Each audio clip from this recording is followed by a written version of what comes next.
আগের দিন তোমাদের সাথে হোয়াইট সস পাস্তার সসের রেসিপিটা শেয়ার করেছিলাম, কিন্তু একটা 1 মিনিটের ভিডিওতে পুরো রেসিপিটা দেখানো না সম্ভব হয় না।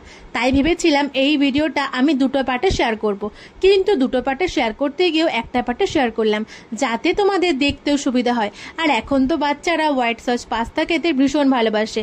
তাছাড়া এটা কিন্তু রেস্টুরেন্ট থেকে কিনতে গেলেও প্রায় 200-300 টাকা পড়ে যায়, কিন্তু বাড়িতে যদি তোমরা একবার এই সসটা বানানো শিখতে পারো তাহলে কিন্তু হোয়াইট সস পাস্তা বানানো কোনো ব্যাপারই নয়।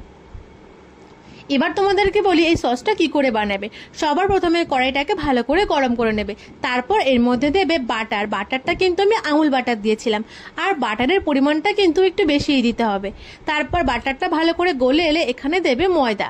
যে পরিমাণে বাটার দেবে ঠিক সেই পরিমাণে কিন্তু এখানে ময়দার ব্যবহার করবে। এরপর এটাকে ভালো করে নাড়িচাড়ি নেবে। ময়দাটা যখন একটু লাল লাল ভাব চলে আসবে তখন এর মধ্যে দেবে লিকুইড দুধ। লিকুইড দুধটা কিন্তু একটু গরম করে দেবে। এখানে আমি 3 কাপ থেকে একটু বেশি পরিমাণে লিকুইড দুধ দিয়েছিলাম, আর এটা কিন্তু 1 কাপ করে দুধ দিতে হবে। তারপর এটাকে একটু ভালো করে নাড়িয়ে নিতে হবে। এরকম করে করে কিন্তু পরিমাণ মতো এখানে দুধ দিতে হবে।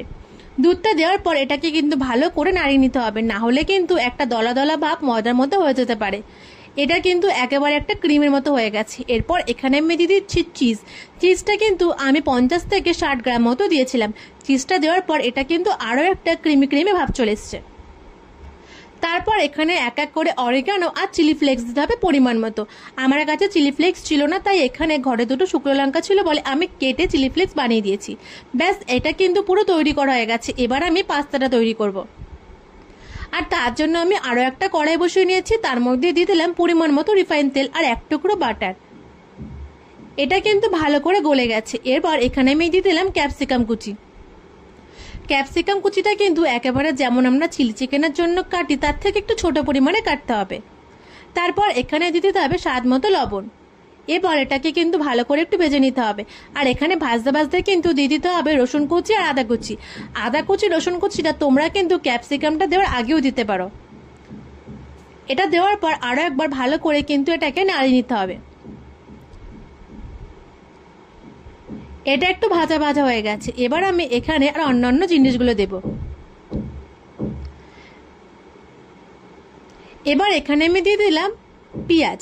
পেঁয়াজটা কিন্তু একেবারে যেমন আমরা চিলি চিকেনের জন্য পেঁয়াজ কাটি ঠিক এরকম ভাবেই কাটতে হবে। পেঁয়াজটা দেওয়ার পর কিন্তু বেশি ভাজার আর দরকার নেই। তারপর আমার কিন্তু সব সবজিগুলো প্রায় ভালো করে সিদ্ধ হয়ে গেছে। এরপর এখানে আমি দিয়ে দিচ্ছি গোলমরিচের গুঁড়ো। গোলমরিচের গুঁড়োটা কিন্তু অবশ্যই একটু দেবে, আর পারলে কিন্তু এখানে কাঁচা লঙ্কাও দেবে। আমার না মনে ছিল না, তাই এখানে আমি কাঁচা লঙ্কাটা দিতে ভুলে গেছি। সবজিগুলো সব ভাজা হয়ে গেছে। এবারে সবজিগুলোকে আমি কিন্তু ওই সসের মধ্যে দিয়ে দেবো, যে সসটা আমি তৈরি করে রেখেছি। ভেজে রাখা সবজিগুলোকে সসের মধ্যে দেওয়ার পর এটাকে কিন্তু সব কিছু একসাথে মিক্সড করে নিতে হবে। এরপর এখানে আমি একটু সুইট কর্ন দিয়েছিলাম। তোমরা না চাইলে কিন্তু সুইট কর্নটাকে নাও দিতে পারো। সবজিটা আর বাদবাকি যা যা আমি এর মধ্যে দিয়েছি সব কিছু কিন্তু সসের সাথে ভালো করে মিশিয়ে নিয়েছি। এরপর এখানে আমি দিয়ে দিলাম চিজ। আর এটা কিন্তু অবশ্যই যখন তৈরি করবে তখন কিন্তু গ্যাসের ফ্লেমটা একেবারে আস্তে রাখবে, না হলে কিন্তু এই সসটা নিচ থেকে ধরে যেতে পারে। তারপর এখানে আমি দিয়ে দিলাম সিদ্ধ করে রাখা পাস্তাটা কিন্তু আমি আগে থেকে 80% মতো সিদ্ধ করে রেখেছিলাম। এরপর এই পাস্তাটাকে ভালো করে মিক্স করে নেওয়ার পর আমি কিন্তু এখানে দিয়ে দিলাম অল্প পরিমাণে চিনি। চিনিটা কিন্তু চাইলে তোমরা নাও দিতে পারো। আমার কিন্তু একেবারে পুরোপুরি হোয়াইট সস পাস্তাটা তৈরি করা হয়ে গেছে। রেসিপিটা ভালো লাগলে অবশ্যই কিন্তু একটা লাইক করো, আর চ্যানেলটাকে কিন্তু সাবস্ক্রাইব করতে ভুলো না। দেখা হচ্ছে কোনো একটা রেসিপি ভিডিওতে, ততক্ষণের জন্য টাটা।